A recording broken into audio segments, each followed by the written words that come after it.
Gang, kita mulai pembelajaran atau kita berdoa dulu. Berdoa di awal mulai.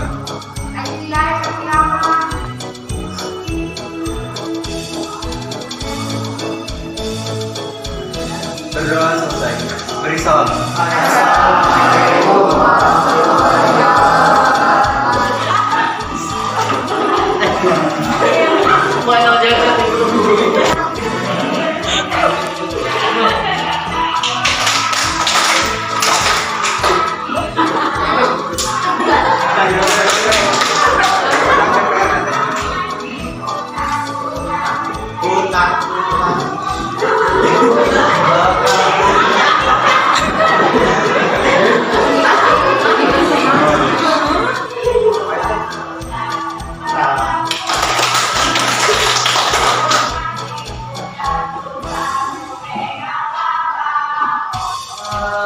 Tidak hanya terlepas dari perintah, akan tetapi juga cakap buat memerintah diri sendiri. Jadi bukan hanya bisa memerintah seseorang, tapi kita mampu memerintah diri kita sendiri untuk belajar menjadi lebih baik. Ini Ibu akan menerapkan budaya positif ini dimulai dari pengaturan kelas yang akan kita lakukan hari ini. Pernah kalian memimpikan kelas 12 IPA 5 ini seperti apa? Pernah. Pernah. Tidak bermimpi sama sekali? Sok mimpi kelas 12 IPA 5. Kompak. Mimpi bukan? Mimpi. Terrealisasi atau tidak? Tidak. Ada yang tidak, ada yang terrealisasi mungkin. Selain menginginkan 12 IPA 5 kompak, apalagi? Terbaik, bersih, terus apa lagi? Disiplin.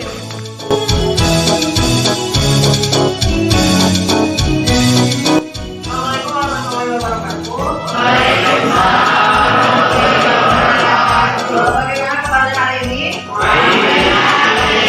Ya, alhamdulillah ya, pada kali ini kita bisa bertatap muka kembali melanjutkan topik minggu yang lalu yang sudah Ibu lakukan sosialisasi mengenai keyakinan kelas. Yang masing-masing kelas akan menerima satu kertas post-it. Nanti kalian tuliskan mimpi mengenai kelas 12 IPA 4 misalnya. Kelas 12 IPA 4 ingin bersih, nyaman, aman, tertib misalnya. Tapi boleh mimpi yang lain juga. Dari mimpi kelas 12 IPA 4 itu, dari yang namanya mimpi, nanti kan akan terbentuk yang namanya sebuah keyakinan. Keyakinan itu beda dengan yang namanya peraturan. Kalau peraturan sifatnya lebih memaksa dan ada berupa sanksi ataupun hukuman. Tetapi yang namanya keyakinan itu datang dari diri sendiri atau panggilan jiwa kita. Ketika kita meyakini apa yang kita yakini, berarti kita akan menjalankannya. Tapi ketika tidak meyakininya, tidak akan dijalankan. Nah, tadi kita sudah menerapkan budaya positif, salah satunya adalah membiasakan sholat duha di pagi hari. Meskipun masih terjadwalkan kelas 12, berarti minggu akan datang. Silakan perwakilan teman-temannya yang akan menyebutkan mimpi kelasnya. Ada? Silakan. Saya ingin kelas 12 IPA 4 saling peduli, saling menghargai, dan saling membantu satu sama lain. Baik, terima kasih. Silakan. Mimpi saya untuk 12 IPA 4 ingin menjadi kelas yang harmonis, selalu damai, dan menjadi kelas ternyaman. Amin. Mimpinya. Saya ingin anak-anak kelas 12 IPA 4 untuk lebih kompak ke depannya. Tidak ada yang namanya geng atau circle tertentu. Bismillahirrahmanirrahim. Semoga kedepannya kelas kita makin nyaman dan makin kompak dalam segala hal.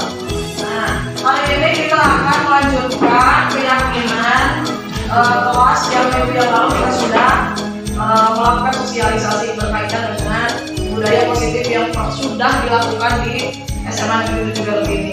Nah, Ibu ingin mengetahui sejauh mana kalian memimpikan kelas ini. Pasti semua orang punya mimpi?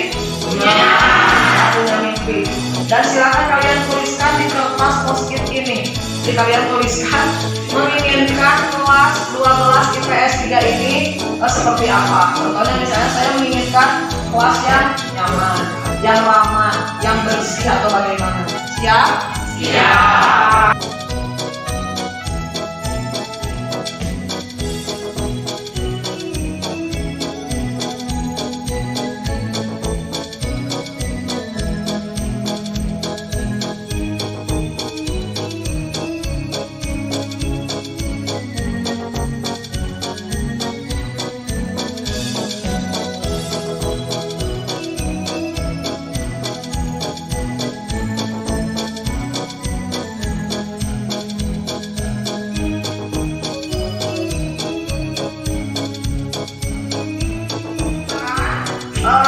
Siapa yang mau mengemukakan isi tulisan di kertas post-it tersebut? Silakan. Ada yang mau mengemukakan mimpinya? Silakan Tami.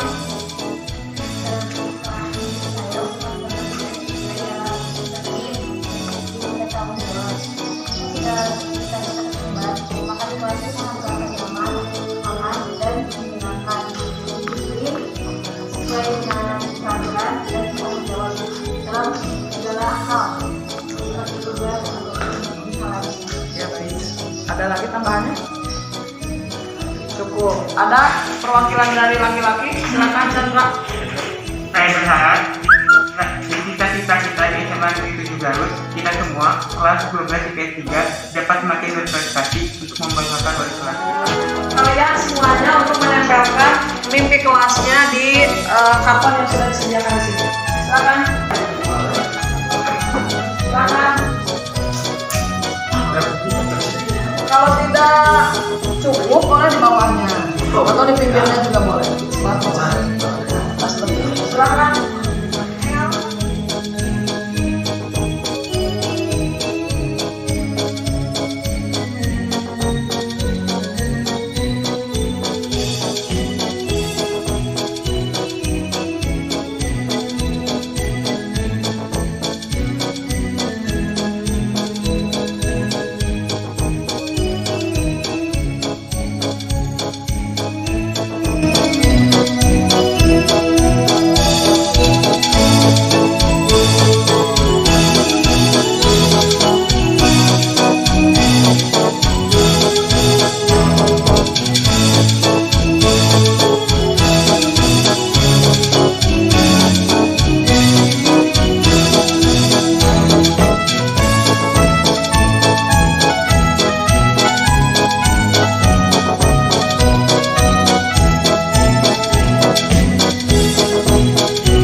Assalamualaikum warahmatullahi wabarakatuh.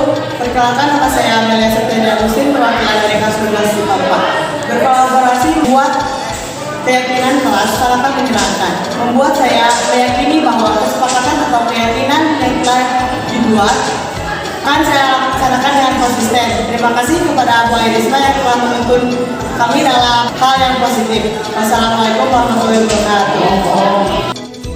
Assalamualaikum warahmatullahi wabarakatuh. Perkenalkan, nama saya Ruzun Nur Soleha dari kelas 12 IPS 1. Setelah membuat keyakinan kelas bersama dengan teman-teman tadi, dibimbing langsung oleh Ibu Airisma, saya menjadi lebih semangat dan lebih konsisten dalam menjalankan keyakinan kelas. Bersama Bu Irisma, saya lebih menggali nilai-nilai positif yang ada dalam diri. Terima kasih Bu Irisma, semangat terus menuntut kami dalam pendidikan. Assalamualaikum warahmatullahi wabarakatuh. Kelas 12 IPA 4. Siap melaksanakan keyakinan kelas.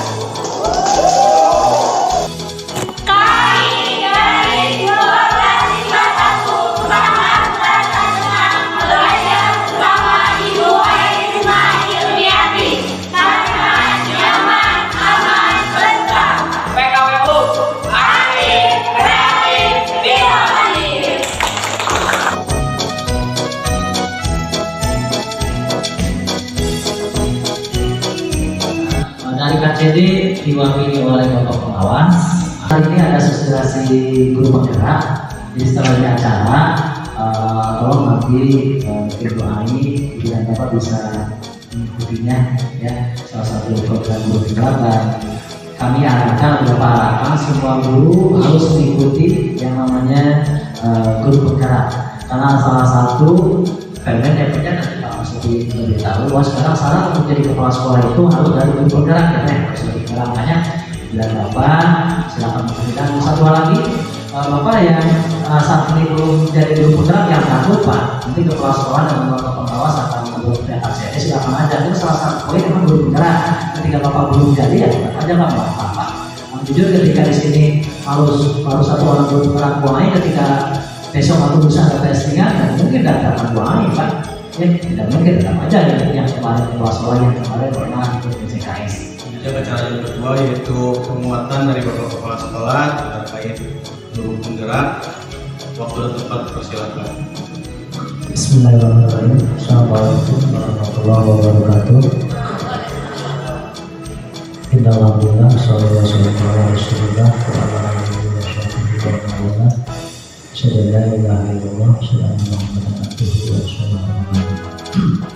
Pertama-tama adalah kita panjatkan puji dan syukur kepada Ilahi bahwasanya kita dapat berkumpul bersama dalam satu agenda sekolah, yaitu sosialisasi program guru penggerak. Mudah-mudahan program ini bisa terrealisasi, artinya bisa diikuti oleh Bapak Ibu guru yang menggunakan. Salam dan salam semoga kita mempersilahkan Nabi besar Muhammad Sallallahu Alaihi Wasallam pada keluarganya, pada sahabatnya, pada umatnya dalam dunia. Rekan guru dan rekan semuanya, ada satu hal tentang program pemerintah yang namanya sekolah dan guru penggerak. Ini program yang digulirkan oleh Pak Mas Menteri, Pak Nadiem. Kita terlepas dari program itu terlaksana sampai kapan, yang jelas setiap program yang ada di atasan atau semua kebijakan yang ada di atasan, keduanya harus kita amankan dan kebijakan tersebut harus kita realisasikan. Salah satu program dari Mas Menteri tersebut, dia punya gagasan yang sangat bagus sekali dengan namanya program sekolah dan guru penggerak.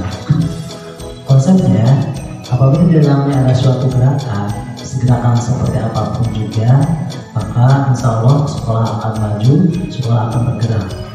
Jadi intinya kita harus ada yang mencoba bergerak.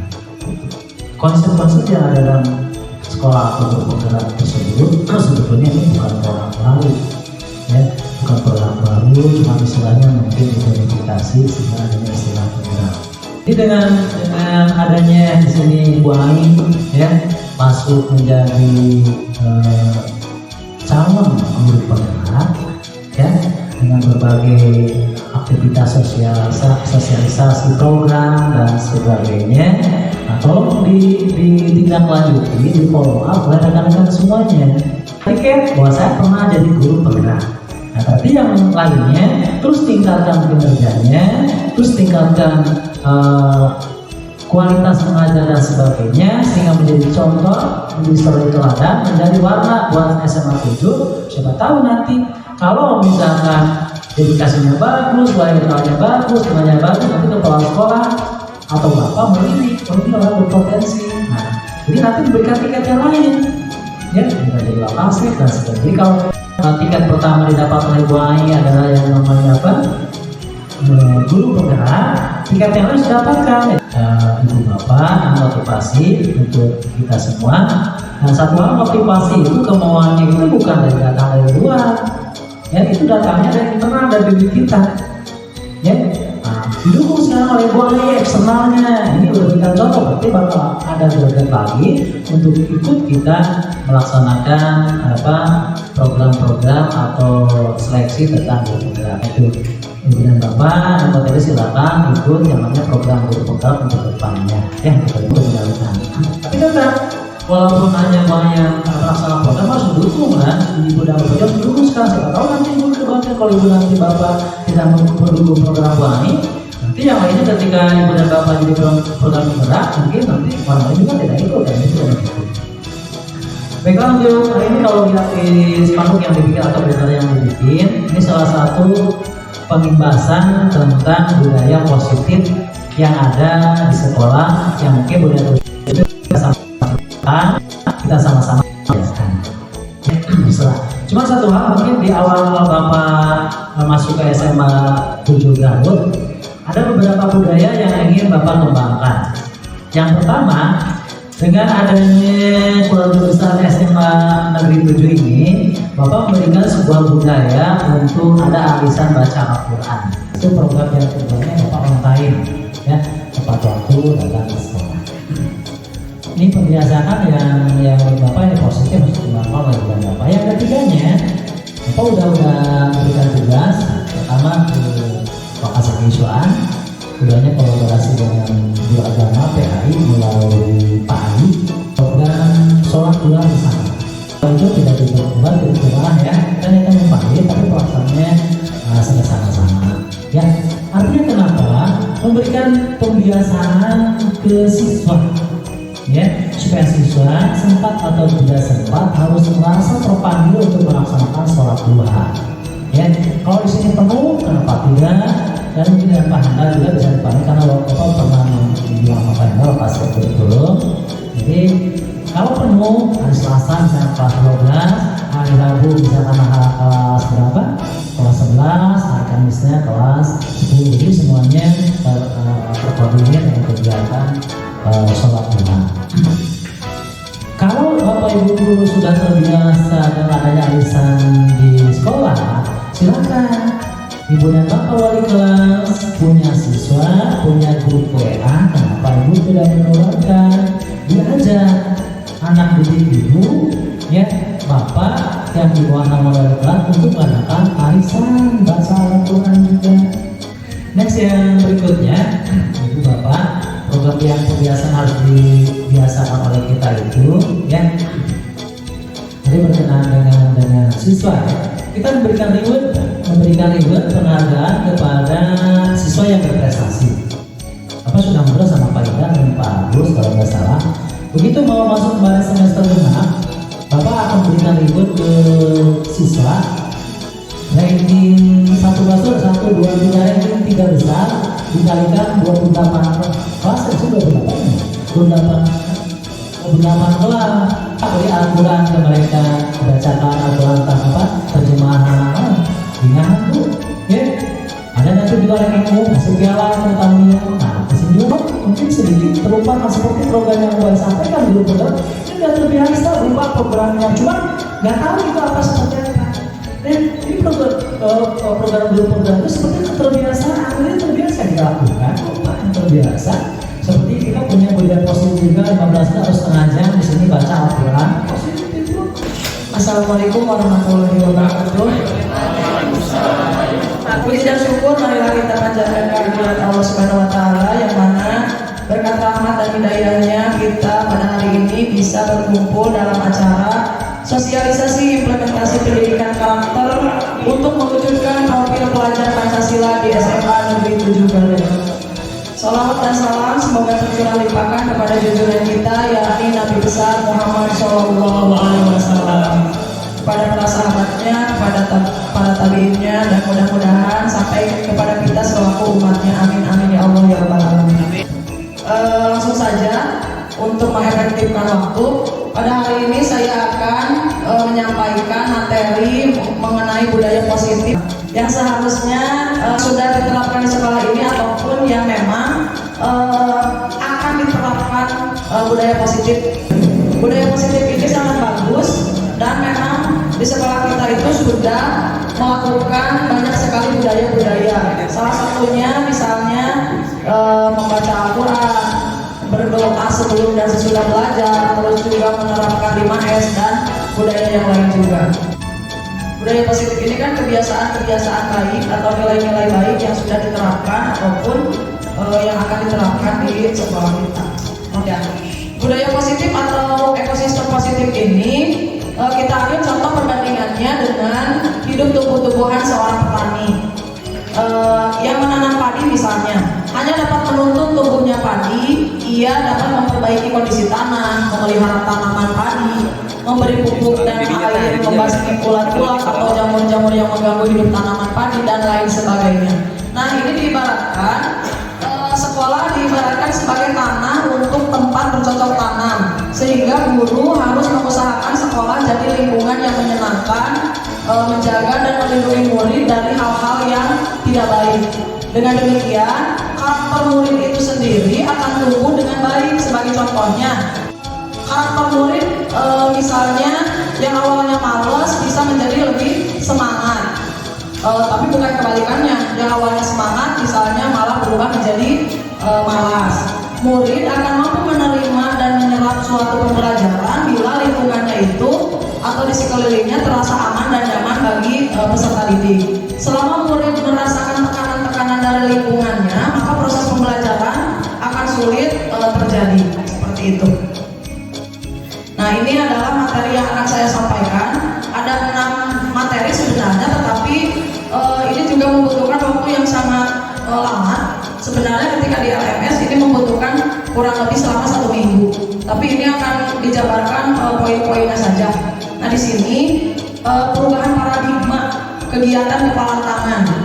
Ada A dan B, Anda dan teman Anda misalnya. Ini saya sudah mempraktekkan dengan peserta didik yang saya ampu kelas 3 dan kelas 10 IPA 1 sampai 10 IPA 4. Nah, ketika saya di sini ada sesuatu barang yang berharga, nah kemungkinan Bapak dan Ibu akan membukanya ataukah memang akan menggenggam dengan sekuat tenaga?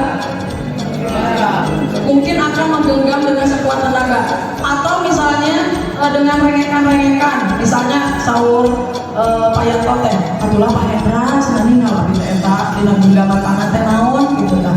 Dugikeun ka nyarios, pokoknya mau paminta dibuka eta Pak Hendra abi bade gantung diri. Nah, kemungkinan kita sebagai yang menggenggam apakah mau tetap menggenggam dengan erat ataukah memang mau membukanya gitu. Pasti ada 2 kemungkinan ya.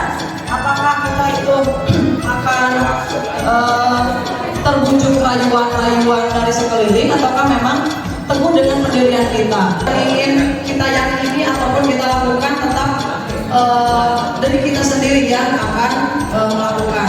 Tapi kalau misalnya kita terlena ataupun terbujuk rayuan dari sekeliling, dari faktor luar seperti teman kita. Nah, di sini ada perubahan paradigma dari teori kontrol atau ilusi kontrol, konsepsi. Ada istilah ilusi guru mengontrol murid. Nah, kita beranggapan bahwa sebagai guru pasti selalu bisa mengontrol murid. Padahal kita tidak mungkin bisa mengontrol murid itu sendiri tanpa murid mau melakukannya. Jadi ketika kita misalnya menyuruh kamu harus sholat duha, tapi tidak ada dorongan dalam dirinya, tidak akan terlaksana seperti itu. Terus ilusi bahwa kritik dan membuat orang merasa bersalah dapat menguatkan karakter. Itu juga sangat tidak mungkin. Padahal justru kebalikannya, murid tersebut akan merasa tidak enak ataupun malah jadi dendam dan lain sebagainya. Ilusi yang ketiga bahwa semua penguatan positif efektif dan bermanfaat. Itu juga sebuah ilusi saja. Dan ilusi yang terakhir adalah bahwa orang dewasa memiliki hak untuk memaksa. Nah, ini adalah sebuah ilusi. Yang bisa memaksa diri kita hanya diri kita. Ketika kita meyakini sesuatu yang akan kita lakukan. Nah ini perubahan paradigma stimulus respon menjadi teori kontrol. Bisakah kita mengontrol seseorang? Di sini kita mencoba mengubah orang agar berpandangan sama dengan kita. Padahal aslinya itu kita berusaha memahami pandangan orang lain. Jadi pandangan seseorang itu pasti jelas berbeda-beda.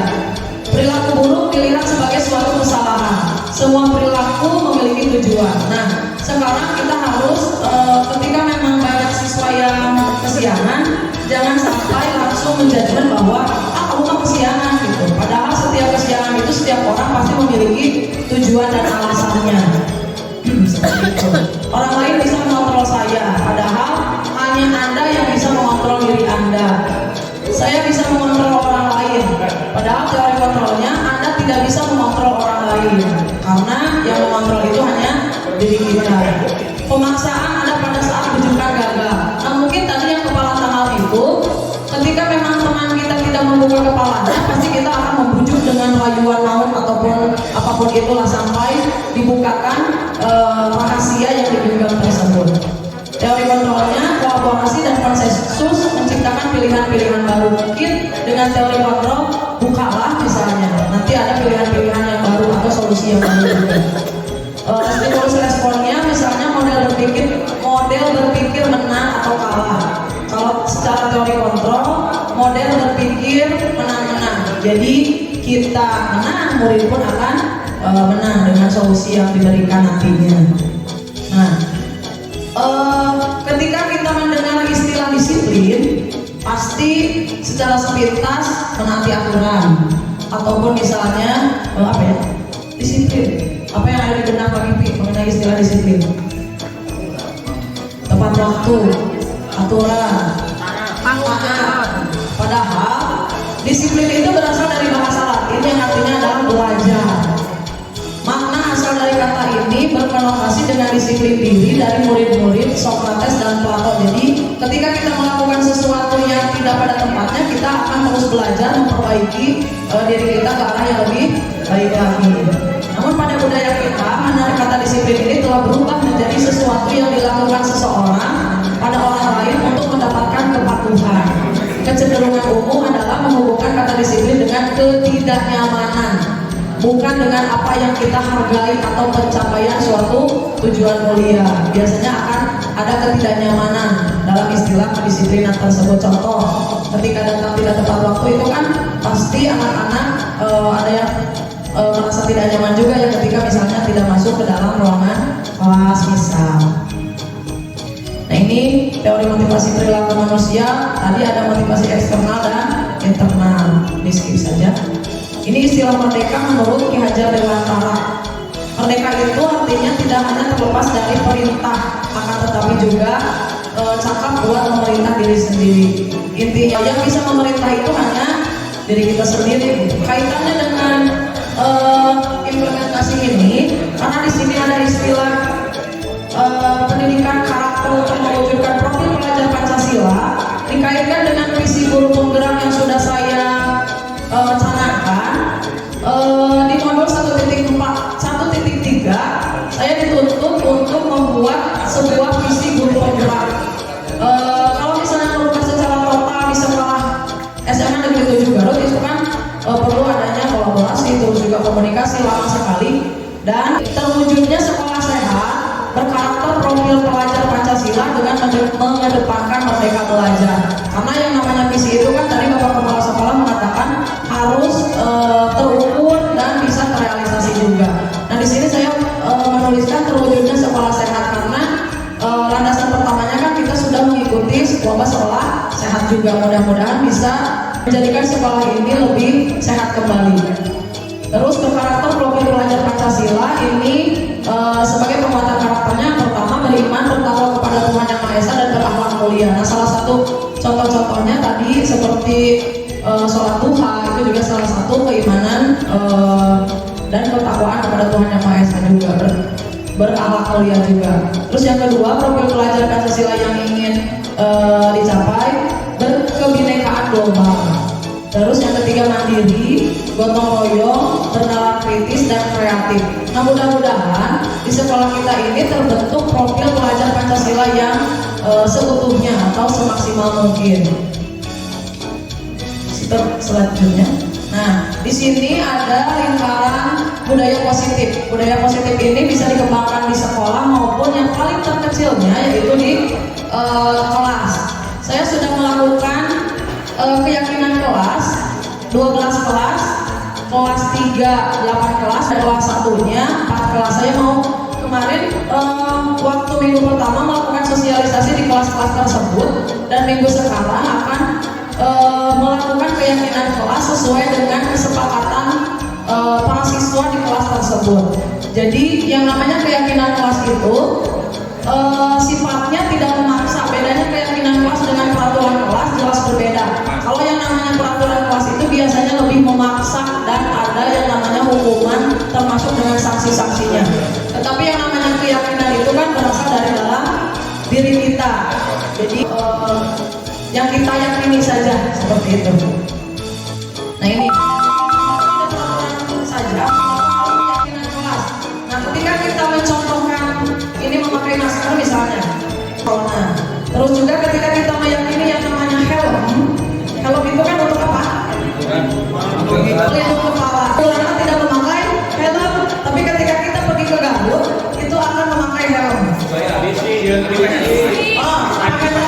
Mencontoh sangat bagus. Pak Ipi juga di helm lain, tapi sebagian besar tidak semua orang memakai helm karena dalam dirinya tidak meyakini hal itu untuk keselamatan kita, tetapi hanya takut dengan aturan saja seperti itu. Nah, untuk mendukung motivasi intrinsik, kembali ke nilai-nilai atau keyakinan-keyakinan lebih menggerakkan seseorang dibandingkan mengikuti serangkaian peraturan-peraturan. Nah, para siswa pun ketika mereka sudah meyakini bahwa datang ke sekolah harus tepat waktu, berarti kan dia sudah meyakini harus bertanggung jawab. Meskipun memang pada kenyataannya awalnya memang dituntut dan dipaksa Pak pastinya, tapi alhamdulillah sampai ke sini kan sudah ada perubahan dari peserta didik juga. Tapi ketika mereka memang sudah meyakini akan tanggung jawabnya, dimanapun dia tidak akan kesiangan. Nah, menurut Bapak Ibu, yang mana yang merupakan keyakinan kelas? Yang kategori A atau yang B? Nah, yang A itu datang tepat waktu mengucapkan salam. Kalau misalkan yang B mah kami guru dan murid yang saling menyayangi. Yang B atau yang A? Keyakinan kelas. Keyakinan kelas itu, kalau keyakinan kelas bersifat abstrak. Nanti ke B. Yang B. C lah kita. C, kami murid yang peduli dengan teman-teman. Keempat. Keyakinan kelas itu berupa pernyataan-pernyataan universal. Terus juga keyakinan kelas tidak terlalu banyak sehingga mudah diingat dan dipahami oleh seluruh warga kelas. Terus juga bersedia meninjau kembali keyakinan kelas dari waktu ke waktu. Jadi apa yang mereka yakini nanti bisa berubah waktu demi waktu, istilahnya seperti itu. Menurut Bapak dan Ibu, apakah kategori A atau kategori B? B. Kategori B. Pak Sobara mananya? A. B. Yang B. Pak Agus. Ya, terima kasih Pak Agus. Benar sekali jawabannya yang kategori bagian A, karena yang namanya kesepakatan kelas itu tidak harus mencantumkan kami guru dan siswa. Sifatnya itu kan universal dan mudah, terus juga tidak konkret, tapi bersifat abstrak. Nah, yang A itu tertib. Tertib di sini tidak dicantumkan apakah tertib di dalam kelas saja, apakah tertib di luar kelas juga. Tapi di sini ketika tidak dicantumkan kami guru dan murid atau seluruh siswa harus, apalagi kata yang namanya harus berarti itu sebuah peraturan. Jadi tidak harus dituliskan kami guru dan murid ataupun seluruh siswa harus datang tepat waktu misalnya. Seharusnya ini salah satu bumerang juga di kelas, karena ketika saya membuat keyakinan kelas ada yang Bu, bagaimana ketika gurunya datang terlambat? Jadi saya menjawab, mulai dari saat ini, detik ini, mudah-mudahan saya bisa datang tepat waktu ke kelas. Dan ini keyakinan kelas ini mudah-mudahan didukung oleh Bapak Ibu guru semuanya, terutama wali kelas dari kelas-kelas yang saya seperti itu. Jadi kita akan memantau selama kurun waktu kurang lebih 1 bulan, apakah memang mereka itu meyakini apa yang sudah dituliskan ataukah tidak. Sebenarnya yang namanya keyakinan kelas itu tidak harus dituliskan, tapi karena ini baru awal, jadi dituliskan agar mereka memahami apa yang mereka yakini, seperti itu. Contoh, membiasakan mengerjakan tugas tepat waktu, peraturan, selalu kembalikan buku ke tempatnya, ada nilai-nilai kebajikan yang dituju. Ini bertanggung jawab, terus dilarang mengganggu orang lain, menghormati orang lain dan diri sendiri. Terus hadir di sekolah 15 menit sebelum pembelajaran dimulai. Ini nilai kebajikannya, menghormati orang lain, komitmen pada tujuan, seperti itu. Ini ketika memang keyakinan kelas ini sudah diterapkan, si anak dikembalikan lagi nanti apa yang kalian yakini dari keyakinan kelas yang sudah disepakati, misalnya dihukum oleh penghargaan, ada pengaruh jangka pendek dan jangka panjang. Sebenarnya ketika seorang guru itu memberikan reward, banyak kan reward, misalnya yang sudah saya terapkan, ketika misalnya jumlah lainnya banyak, dikasih pulpen atau dikasih apa, itu sebenarnya ada dampak positif dan negatifnya. Kalau misalnya dampak positifnya, mereka semakin lebih semangat mengerjakan tugas tersebut. Tetapi ketika memang suatu saat tidak dikasih reward, misalnya silakan anak-anak kerjakan tugas ini, ya nama cenah, si ibunya juga tidak ngasih reward, tapi mah bade biasa weh kerjakan agenda, itu dampak negatifnya. Padahal yang namanya tugas itu kan harus dilakukan dan memang itu salah satu tugas dan tanggung jawab peserta didik. Jadi ada reward atau tidak, tetap mereka harus mengerjakan tugas. Nah ini hukuman atau konsekuensi, mencatat 100 kali di dalam buku kalimat, misalnya saya tidak akan terlambat lagi karena terlambat ke sekolah. Nah menurut Bapak Ibu itu adalah sebuah hukuman atau konsekuensi?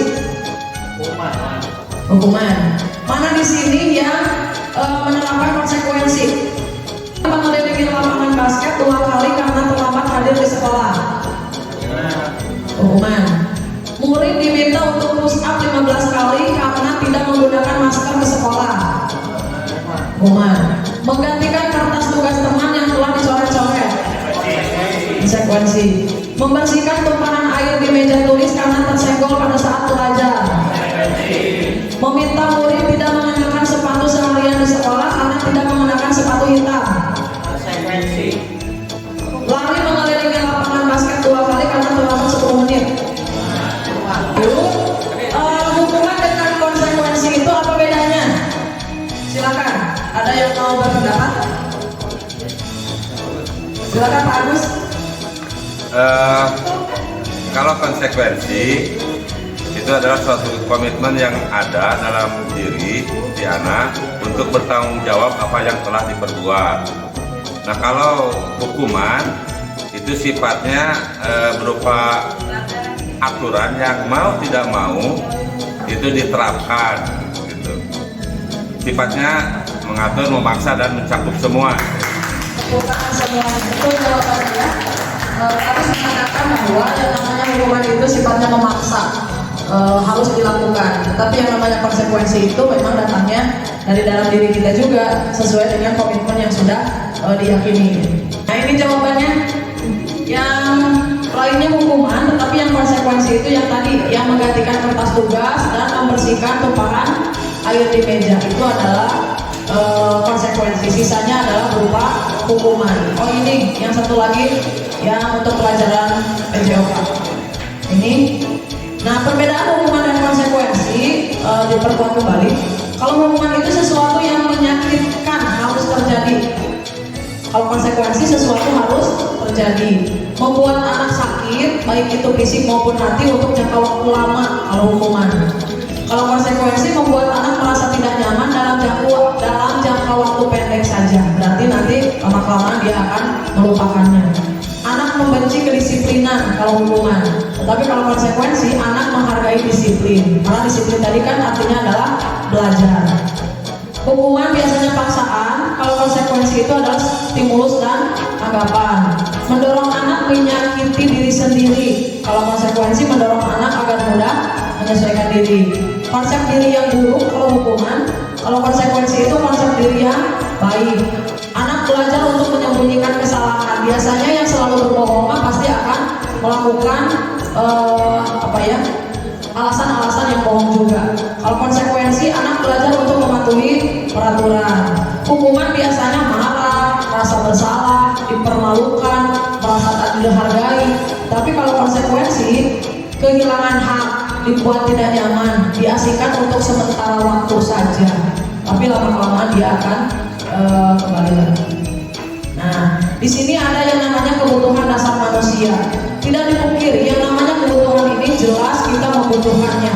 Ada 5 kebutuhan dasar manusia. Yang pertama, survival, kebutuhan dasarnya. Mulai dari sandang, pangan, rumah, uang, pasti kita membutuhkan. Terus cinta dan kasih sayang. Yang namanya manusia jelas kita membutuhkan cinta dan kasih sayang, termasuk para peserta didik juga. Saya pernah terus ada yang istilahnya kesenangan. Saya pernah melakukan segitiga restitusi, si anak memakai kalung di sini. Nah, ketika ditanya, apa alasan Anda memakai kalung itu? Saya senang, dan teman-teman geng saya di luar sekolah ini memakai kalung dan merasa bahwa saya itu percaya diri dengan memakai kalung. Nah, oleh saya tidak dipaksa harus membukanya, tapi dia meyakini bahwa apa yang dia pakai itu harus disadari bahwa dia salah. Ketika memang sudah menyadari salah, apa yang Anda yakini ketika memang salah akan melakukan apa nanti ke depannya, misalnya dikasih solusi-solusinya itu bukan dari gurunya, tetapi solusi dikasih oleh anak itu sendiri. Dan yang terakhir adalah kebebasan. Si anak mungkin ada yang memakai sepatu selain warna hitam. Kalau dikatakan sebagai kebutuhan dasar manusia, ingin bebas, pastinya ingin bebas sesuai keinginannya, sesuai hobinya juga. Tetapi kan di sini kita memiliki yang namanya keyakinan. Si anak harus sampai bertanggung jawab apa yang memang sudah diyakini, seperti itu. Nah, ini salah satu contohnya. Ibu guru bilang, aku tidak boleh bersenandung sewaktu mengerjakan tugas. Katanya kelas harus tenang, tidak ada suara. Padahal kan aku suka dan senang menyanyi. Nah, ini kesenangan. Ya, jadi dia ingin mendengarkan nyanyi-nyanyian lagu. Dia ingin benar-benar bersenandung seperti itu. Ibu guru tidak menyapaku hari ini, padahal aku sudah pakai jepit rambut baru. Kebutuhan apa? Kasih sayang. Hal sekecil itu memang sangat diperlukan sekali. Di sini ada yang namanya 5 posisi kontrol. 5 posisi kontrol ini nanti di mana posisi Anda sebelum belajar modul ini atau sebelum mendapatkan sosialisasi. Saya kemarin selama di CGP terkadang sebagai guru itu selalu membuat yang ini, bagian yang ini, membuat merasa bersalah pada siswa ataupun sebagai teman. Padahal yang lebih bagus itu kita bisa seolah-olah sebagai manajer. Nah, ini di sini guru berdua kalau sifatnya kontrol dari luar kita kepada peserta didik ingin sebagai guru penghukum. Contoh, menghardik, menunjuk-nunjuk, menyakiti, menyindir. Contoh, kamu misalnya datang terlambat dengan kata-kata kasar biasanya. Nah, itu salah satu guru yang dikatakan sebagai guru penghukum. Tapi kalau misalnya pembuat merasa bersalah, berceramah dan mengatakan seharusnya kamu datangnya tidak terlambat, ibu kecewa karena kamu sudah datang terlambat, itu biasanya intonasinya juga lebih lembut, lebih halus. Tetapi kalau misalnya sebagai teman membuatkan alasan-alasan untuk muridnya, apalagi sebagai pemantau, menghitung dan mengukur, dan yang lebih berhasil untuk menguatkan karakter anak itu sebagai manajer, mengajukan pertanyaan-pertanyaan agar solusinya itu dibuatkan oleh peserta didik itu sendiri, seperti itu. Kalau misalnya penghukum yang lainnya, kalau kamu tidak melakukannya, awas ya, masakan misalnya, nanti kamu akan di buku menulis kata 200 kalimat bisa, itu sebagai penghukum. Tapi kalau sebagai pembuat merasa bersalah, kamu seharusnya kamu sudah tahu ibu lelah sekali mengatakannya, ibu stres misalnya. Tanpa kita sadari, si anak akan merasa menyalahkan dirinya dan selalu berpikiran bahwa dia itu selalu berbuat salah, selalu salah di mata orang. Tapi kalau misalnya sebagai teman, ayolah lakukan demi ibu, masa kamu tidak lakukan? Kita di sini bekerja belajar untuk menjadi guru di posisi yang manajer seperti itu. Nah hasilnya, Bapak Ibu, ketika kita sebagai penghukum, pasti si anak akan memberontak, menyalahkan orang lain dan berbohong. Ketika kita bersifat sebagai atau posisinya sebagai penghukum. Tapi kalau misalnya pembuat merasa bersalah, menyembunyikan, menyangkal, berbohong juga bisa. Kalau misalnya sebagai teman, ini ketergantungan. Contoh, si anak suka dengan guru Pak Kipi misalnya, guru Pak Kipi mas leluhur si anaknya nyaman, tapi belum tentu dengan guru-guru yang lain. Guru Pak Kipi menurut peserta didik edaten, tapi belum tentu akan nurut oleh guru yang lain. Seperti itu, ketergantungan dengan guru yang bersangkutan. Kalau sebagai pemantau, hasilnya itu akan menyesuaikan diri bila diawasi saja. Tapi kalau misalnya posisinya sebagai manajer, itu akan menguatkan pribadi peserta didiknya. Seperti itu. Kaitannya dengan dunia berkualitas, penghukum itu murid meletakkan guru di luar dunia berkualitas, berarti tidak akan berkualitas. Kalau membuat merasa bersalah, murid meletakkan guru di dalam dunia berkualitas. Murid meletakkan guru sebagai orang yang sangat penting di dunia berkualitas. Yang terakhir, murid meletakkan dirinya sebagai individu yang positif dalam dunia berkualitas dan seterusnya. Nah di sini diskusinya, di mana posisi Anda sebelum belajar modul disiplin positif? Apakah dia mendukung, merasa orang bersalah, sebagai teman, pemantau, ataupun sebagai manajer? Tidak usah saling menyalahkan satu sama lain, tapi mulai dari saat ini mudah-mudahan kita mampu belajar ke arah yang lebih baik lagi. Tapi kita belajar, sama-sama belajar, murid belajar, kita juga harus terus belajar. Bagaimana perasaan Anda saat itu? Bagaimana posisi Anda saat ini? Bagaimana perasaan Anda? Apa itu restitusi? Restitusi itu adalah proses menciptakan kondisi bagi murid untuk memperbaiki kesalahan mereka, sehingga mereka bisa kembali pada kelompok mereka dengan karakter yang lebih kuat. Nah, dengan segitiga restitusi ini, si anak tidak akan merasa disalahkan, si anak tidak akan merasa terpojokkan juga, karena penanganannya sesuai dengan segitiga tersebut. Yang pertama, segitiga restitusi ini menstabilkan identitas di mana setiap orang pasti pernah melakukan kesalahan. Bukan murid saja, guru pun pasti akan melakukan kesalahan. Kamu bukan satu-satunya yang pernah melakukan ini. Contoh, ketika misalnya di kelas ada yang tidak pakai dasi, kalau misalnya kita tidak menggunakan segitiga restitusi ini, pasti awalnya kamu bisa sesuai aturan dan yang lainnya. Tapi ketika kita menggunakan segitiga restitusi ini, tahu tidak hari ini kamu ada yang bilang misalnya dari teman-teman, oh iya bu saya tidak pakai dasi. Nah kenapa kamu tidak pakai dasi? Ini validasi tindakan yang salahnya. Jadi kamu pasti punya alasan kenapa kamu tidak pakai dasi misalnya. Bu Abi lupa, ketinggalan dan lain sebagainya. Apakah cara yang lebih efektif untuk mendapatkan apa yang kamu butuhkan? Ya bu misalnya besok saya tidak akan lupa lagi akan memakai dasi. Jadi pasti harus dikuatkan oleh kita bahwa yang namanya peserta didik itu tidak luput dari yang namanya kesalahan. Nah itu. Jadi jangan sampai membuat peserta didik merasa bersalah dengan tindakannya. Dan yang terakhir, menanyakan keyakinan. Nilai-nilai apa yang telah kita sepakati. Nah ketika kita sudah membuat keyakinan kelas, kita kembalikan lagi apa yang kamu yakini dari keyakinan kelas yang sudah dibuat misalnya. Oh iya bu, saya harus tanggung jawab misalnya terhadap kedisiplinan atau yang lainnya. Kamu ingin menjadi orang seperti apa? Saya ingin ke depannya menjadi orang sukses ataupun menjadi lebih bertanggung jawab dan lain sebagainya. Jadi kita kembalikan keinginan-keinginan atau solusi-solusi sesuai yang mereka yakini. Nah, ini ciri-ciri restitusinya. Bukan untuk menebus kesalahan, namun untuk belajar dari kesalahan. Terus memperbaiki hubungan, tawaran bukan paksaan. Contoh ketika tawaran itu, kamu ketika misalnya tidak menggunakan dasi, kamu akan melakukan apa?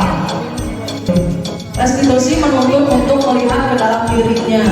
Restitusi mencari kebutuhan dasar yang mendasari tindakannya, karena setiap tindakan itu pasti ada landasannya, ada kebutuhan yang kita tidak terpenuhi, maksudnya.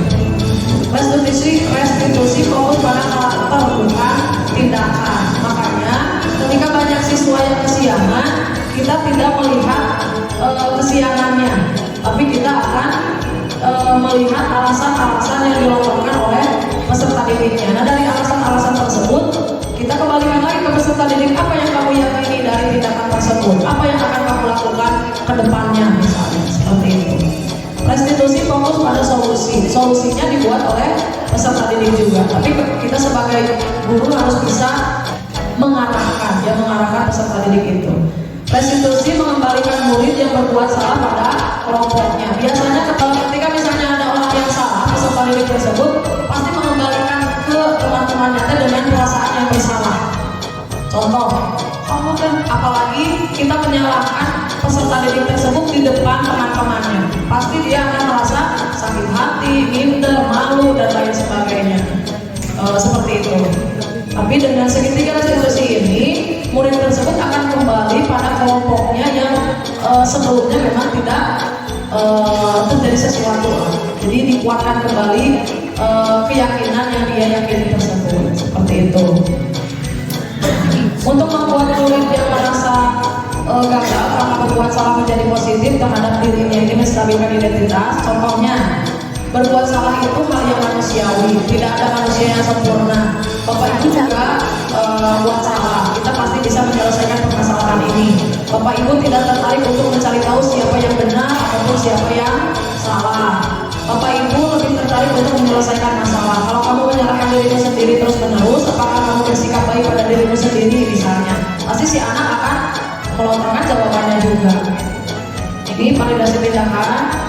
Pada dasarnya setiap tindakan manusia tujuannya adalah memenuhi basic kebutuhan dasarnya, apakah itu penguasaan, survival ataupun kesenangan. Kamu bisa saja kan melakukan hal yang lebih buruk, tapi kamu tidak melakukannya. Jadi dikatakan mengapa melakukan itu, apa yang penting bagi kamu, dan lain sebagainya. Jadi semata-mata guru itu tidak langsung menjudgment atau menyalahkan peserta didik secara langsung. Murid melihat kesalahannya dihubungkan dengan nilai-nilai kebajikan yang diyakininya, mendasari manusia berinteraksi dengan orang lain. Contohnya, apa nilai yang kita percaya di kelas atau di sekolah ini? Contohnya misalnya kemarin si anak tadi pagi menuliskan memimpikan kelasnya bersih, nyaman, aman. Berarti keyakinan kelasnya membiasakan membersihkan kelas misalnya. Nah, ketika ada yang melanggar ataupun yang tidak menaati keyakinan kelasnya, nanti ada konsekuensinya. Tetapi yang namanya konsekuensi dalam keyakinan kelas itu tidak harus dituliskan, tapi nanti secara langsung ataupun bersama-sama dengan peserta didik yang lain kita menentukan konsekuensi tersebut. Kalau kita tuliskan konsekuensinya di awal, berarti kita sudah meyakini pasti akan ada melakukan hal-hal yang tidak diyakininya. Jadi yang namanya keyakinan kelas itu karena datangnya dari hati nurani ataupun dari diri sendiri, itu panggilan jiwa, berarti tidak bisa dipaksakan oleh yang lain juga. Nilai-nilai kebajikan atau keyakinan apa yang telah kita sepakati, kelas yang ideal itu seperti apa, kamu ingin jadi anak seperti apa yang kamu rasakan ketika kamu melakukan itu, kamu menjadi orang yang seperti apa, dan lain sebagainya. Itu untuk menanyakan keyakinan yang dia yakini terhadap perbuatan yang dilakukan oleh peserta didik tersebut. Si ketua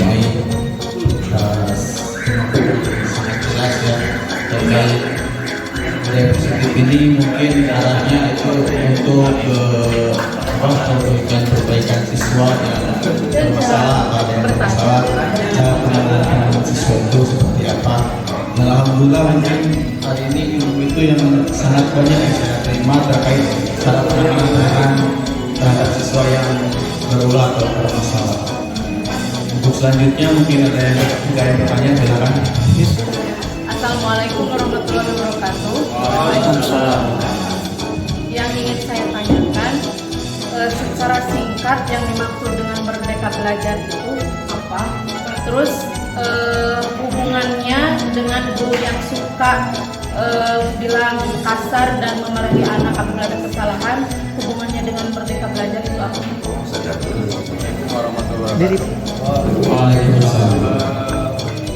Terima kasih untuk Bu Ai Risma. Acara pembahasannya memang sangat-sangat berguna, karena kalau melihat pemaparan yang tadi dipaparkan oleh pemateri, nampaknya secara pribadi kita itu gudangnya salah gitu ya. Ketika memperlakukan anak di kelas, secara pribadi saya mengakui ternyata begitu banyak kesalahan yang dilakukan oleh kita ketika mengajar di kelas. Dan salah satu solusinya tadi dikatakan kalau kita itu harus sebagai guru itu harus sebagai manajer apa? Manajer ya. Dan mungkin dalam pengimbasan selanjutnya mungkin akan dibahas tentang guru yang berfungsi sebagai manajer itu seperti apa, mungkin kami tunggu itu Bu Ai. Terima kasih. Terima kasih atas pertanyaannya. Merdeka belajar itu tidak dianjurkan untuk tidak bersikap monoton dan berorientasi pada guru saja, tetapi menginginkan anak itu mengeksplor sesuai dengan bakat dan minatnya, seperti itu, sesuai dengan keinginan peserta didik juga, seperti itu Bu Erna. Jadi merdeka belajar di sana bukan bebas dari tugas-tugas ataupun tidak melakukan sesuatu sama sekali. Nah, di merdeka belajar itu kan harus menciptakan kita sebagai peran guru itu harus sebagai pemimpin pembelajaran. Pemimpin pembelajaran di sana harus menjadikan berpihak pada murid. Jadi bukan guru tersebut harus menerapkan sama sekali terus-terusan, tetapi menciptakan proses pembelajaran yang menyenangkan, yang menarik, yang efektif, efisien bagi para peserta didik juga. Jadi proses pembelajaran itu si anak merasa tertekan dengan proses pembelajaran yang dilakukan tersebut, sehingga ketika misalnya tertekan, apalagi guru tersebut membawa permasalahan dari rumah, pasti si anak yang kena imbasnya juga biasanya. Nah, terus marah-marah dan lain sebagainya seperti itu.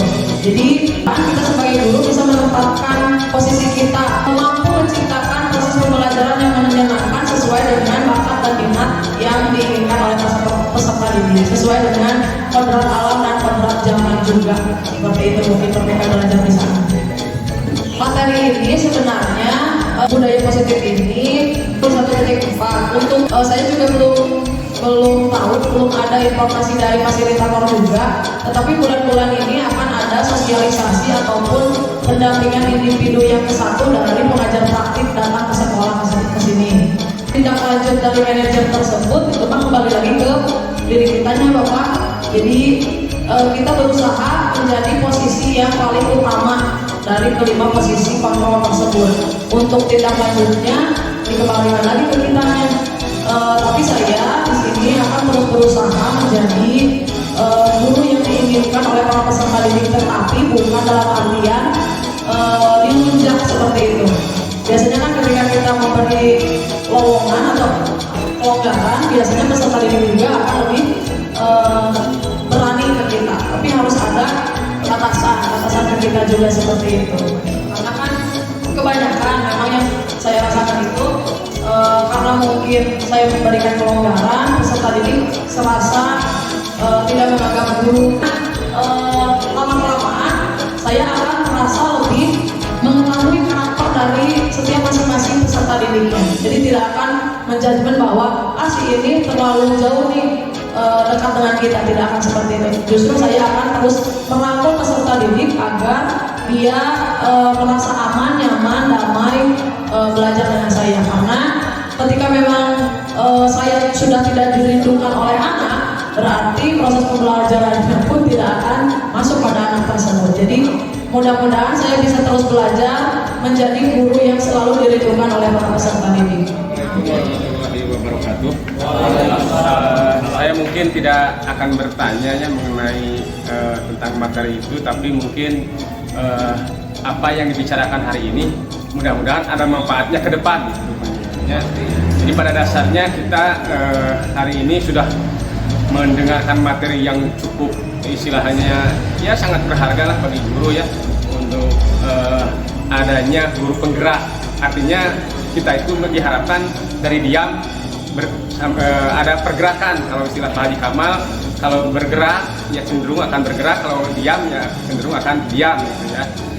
Nah, untuk supaya ada manfaatnya hari ini untuk ke depan, jadi kami ambil kalau katakanlah review lah.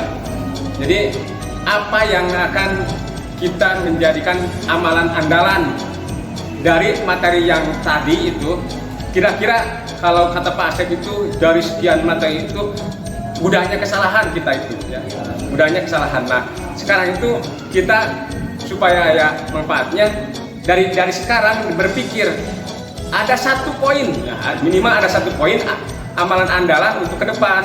Saya itu akan ini, saya itu akan ini. Itu saja mungkin kalau dikatakan perwakilan kepala sekolah mengintegrasikan dalam acara ini penutup, karena Pak Agus dan Bu Haji tidak ikut bertanya, dan mudah-mudahan ya mudah-mudahan hari ini ada manfaatnya dan kita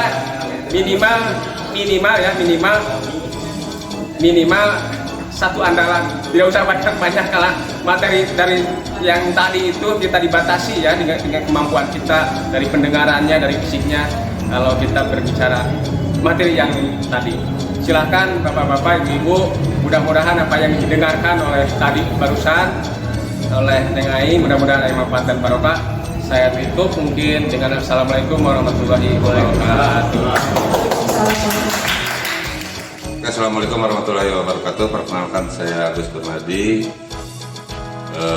Kebetulan di SMA Negeri 7 Garut mengajar bidang studi PPKN dan tugas tambahan sebagai wakasek kesiswaan. Begitu rekan saya Ibu Ai Risma sebagai calon guru penggerak telah memaparkan tentang kaitannya mengimbaskan budaya positif. Itu sangat kami respect dan materinya baik sekali. Ini terutama untuk kami dan rekan-rekan kami di SMA Negeri 7 Garut supaya berubah mindset kaitannya dengan merdeka belajar, dan tentunya kami punya keinginan juga bahwa SMA Negeri 7 Garut juga menjadi sekolah penggerak di masa yang akan datang. Terima kasih Ibu Ai, sukses selalu. Assalamualaikum warahmatullahi wabarakatuh. Assalamualaikum warahmatullahi wabarakatuh. Kenalkan, saya Yanto Sugianto, merupakan guru mata pelajaran sejarah di SMA 7 Garut, sekaligus sebagai rekan Ibu Ai yang sedang menjalankan program calon guru penggerak. Adapun tadi materi yang telah disampaikan oleh Ibu Ai tersebut, materinya dikemas sangat menarik. Kemudian banyak materi ataupun informasi yang mungkin baru kita pahami bahwa program guru penggerak ini memiliki tujuan yang sangat baik demi perubahan ke arah pendidikan bangsa Indonesia yang semakin mapan, semakin maju, dan memiliki karakteristik yang semakin baik lagi. Itu saja mungkin. Wassalamualaikum warahmatullahi wabarakatuh.